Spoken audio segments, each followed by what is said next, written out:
Hi kids, welcome to Satya's kids world. Panchatantra की कहानियों की इस सीरीज में प्रस्तुत है हमारी 11वीं कहानी बिना अक्ल के नकल। दक्षिण देश में पाटलिपुत्र नाम का एक नगर था। उस नगर में एक सेठ रहता था। उसका दिवाला पिट गया।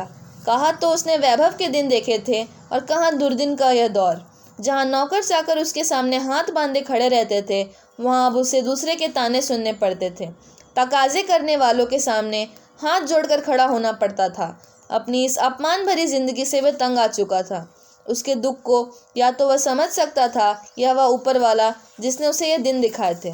वह रात दिन एक ही बात सोचता रहता था कि गरीबी से बुरी कोई चीज़ नहीं। उसने इससे पहले भी गरीब लोगों को जी तोड़ मेहनत के बाद भी भूखे रहकर जीते देखा था।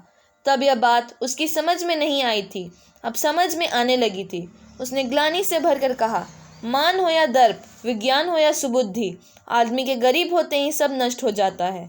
सेठ का ध्यान विद्वानों की ओर पहले भी गया होगा, पर इस तरह नहीं जिस तरह वह अब जा रहा था। वह सोचने लगा, इतना ज्ञान रहते हुए पेट भरने की चिंता में आटा दाल जुटाते हुए विद्वानों की बुद्धि का क्या कबाड़ा होता है, उसे क्या कोई समझ सकता है। सच बात तो यह है कि दिमाग किसी का कितना भी तेज क्यों न हो, नून तेल लकड़ी रोटी दाल की फिक्र हो तो सारी प्रतिभा इसी का जुगाड़ करके नष्ट हो जाती है। उसका मन इसी तरह की बातें सोचता हुआ इतना घबराने लगा कि एक बार तो उसकी जी में आया कि वह अनशन करके अपने प्राण ही दे दे। कंगाली में रहकर जीने से क्या लाभ। वो इसी ऊहापोह में भटकता रहा कि उसे नींद आ गई और वह सो गया। सोते समय उसने एक सपना देखा कि उसके सामने जैन भिक्षु जैसा वेश बनाए कोई खड़ा है और कह रहा है, सेठ तुम इस तरह निराश न हो, न तो तुम्हें जान देने की जरूरत है, न ही संन्यास लेने की। मैं तुम्हारे पूर्वजों द्वारा पैदा की गई पद्म नामक निधि हूँ। कल प्रातः मैं तुम्हारे सामने इसी वेश में आऊँगा। तुम मेरे सिर पर लाठी से प्रहार करना, मैं सोने में बदल जाऊँगा और इस तरह तुम्हारी दौलत कभी खत्म ही नहीं होगी। अगले दिन उसकी नींद खुली तो वह अपने सपने पर विचार करने लगा। उसे कभी तो लगता यह कि सपना सचमुच सच सिद्ध होगा और कभी उसे इस पर हंसी आती कि भला ऐसा भी कभी हुआ है। उसने फिर सोचा कि वह दिन रात धन के विषय में ही चिंतित रहता है। जब कोई किसी बात को लेकर लगातार एक ही विचार में डूबा रहता है तो उसे सपने भी उसके बारे में ही आते हैं। इसलिए रोगियों, दुखियारों और चिंता करने वाले लोगों और उन्मादियों को देखे हुए सपने झूठे ही हुआ करते हैं। वह अब इसी तरह ऊंच नीच सोच रहा था कि उसे एक नाई आता दिखाई दे गया। इस नाई को सेठ की पत्नी ने नाखून आदि काटने के लिए बुलवाया था। ठीक इसी समय जैसे उसके सपने में देखा था, वैसा ही एक जैन भिक्षु भी प्रकट हो गया। भिक्षु को देखकर सेठ बड़ा प्रसन्न हुआ। उसने उठाई लाठी और उसे भिक्षु के सिर पर दे मारी। वह भिक्षु चोट लगते ही भूमि पर गिर पड़ा और सोने की मूर्ति में बदल गया। सेठ ने चुपके से उस सन्यासी की लाश को अपने घर के भीतर रखवा दिया। फिर उसने उस नाई को मनाने के लिए कुछ गहने देकर कहा, भाई ये गहने तुम रख लो, पर इस बात का किसी दूसरे को न कहना। नाई अपने घर गया तो सोचने लगा कि हो ना हो जितने भी दिगंबर साधु हैं सभी में यह गुण है। इनके सिर पर डंडा मारते ही ये सोने की मूर्ति में बदल जाते हैं। पर यह बात तो कल सुबह मैं ढेर सारे दिगंबर साधुओं को बुलाकर उनके सिर पर डंडे से प्रहार करूंगा और इससे मेरे पास बहुत सारा सोना हो जाएगा। ये सोचते हुए ही उसने जैसे तैसे अपनी रात काटी। दूसरे दिन नाई दिगंबर साधुओं के मठ में गया। वहाँ उसने भगवान जी की 3 बार परिक्रमा की और फिर बड़ी नम्रता से घुटनों के बल बैठ गया और अपने अंगोछे को मुंह पर लगाकर उनकी स्तुति करने लगा।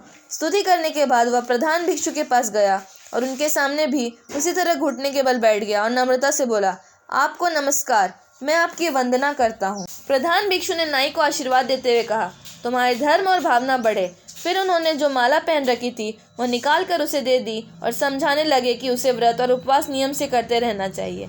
आशीर्वाद पाकर नाई ने अपने अंगोछे को गले में लपेटकर उनसे प्रार्थना की कि आज का भोजन वह सभी भिक्षुओं के साथ उसके घर पर ही करे। उसकी बात सुनकर भिक्षु ने कहा, तुम तो धर्मज्ञ हो, फिर तुम ऐसी बातें क्यों कर रहे हो। निमंत्रण पाकर तो ब्राह्मण भोजन करने जाते हैं। हम तो भोजन का समय होने पर किसी ऐसे व्यक्ति के घर स्वयं घूमते हुए चले जाते हैं जिसके मन में धर्म भावना हो।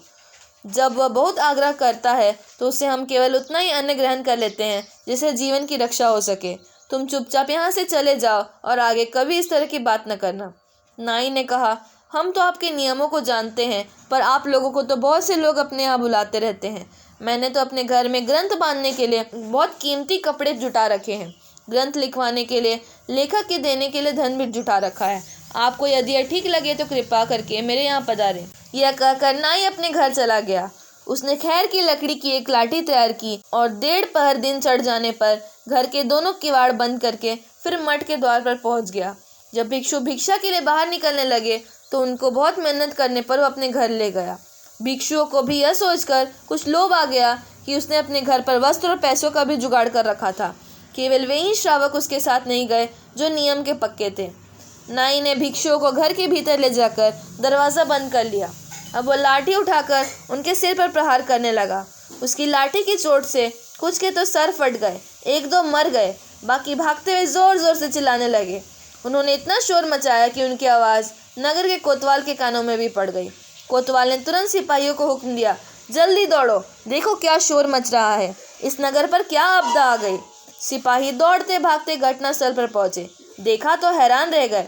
ऐसा न उन्होंने देखा था न सुना था। पूछने पर भिक्षुओं ने रोते धोते आप बीती सुना दी। अब उन्होंने नाई को पकड़कर बांध लिया, भिक्षुओं को साथ लिया और न्यायाधीशों के पास पहुंचे।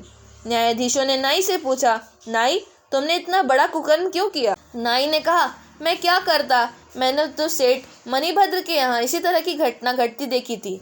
अब उसने मणिभद्र के यहाँ जो देखा था उन्हें कह सुनाया। धर्माधिकारियों ने मणिभद्र को बुलवाया। उन्होंने उससे पूछा, क्यों सेठ, क्या तुमने किसी जैन भिक्षु की हत्या की है? अब मणिभद्र ने पूरी कहानी विस्तार से सुना दी। उसकी बात सुनकर न्यायाधीशों ने कहा, यह दुष्ट नाई बिना जांच परखे कुछ भी कर सकता है, इसे सूली पर चढ़ा दो। नाई के सूली पर चढ़ाए जाने के बाद न्यायाधीशों ने कहा, इस नाई की तरह किसी को भी बिना अच्छी तरह देखे, बिना अच्छी तरह जाने, बिना अच्छी तरह सुने, बिना अच्छी तरह जांचे कोई काम नहीं करना चाहिए।